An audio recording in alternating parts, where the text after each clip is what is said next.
How to add a shadow in Affinity. In this quick Affinity tutorial, I'm going to show you exactly how to add both drop shadows and inner shadows to your text and shapes.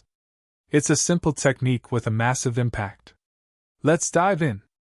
Now, let's create some stylish text.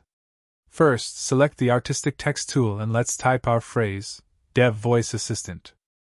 Once our text is on the canvas, we can customize it by choosing a new font, color, and size to get the base look we want.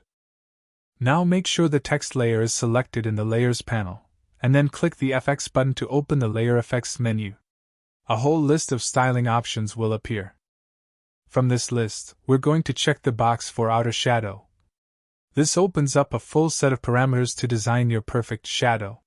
You can adjust the opacity to control how solid it is, radius to control how soft and blurry the edges are, offset to control how far the shadow is cast from the text, intensity for the overall strength, angle to change the light source direction, and even the color of the shadow itself. Tweak all of these settings until you get the exact look you're going for. You can also experiment with the 3D effect. Check that box, and you'll get another set of sliders to adjust the radius, opacity, and more to create a realistic, three-dimensional extrusion.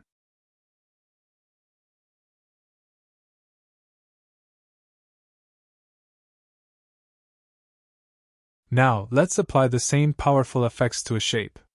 I'll switch to the Shape tools. For this example, I'll pick the Star tool and draw one onto the canvas. Just like with the text, we can change its fill color. And then with the shape layer selected, we click the same FX button.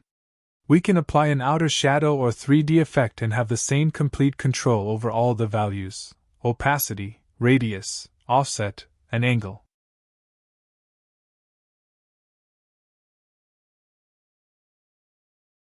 Adjust everything to match your design needs and create a perfectly cohesive look. As you can see, in just a few quick steps, we've transformed our design with a polished, professional effect.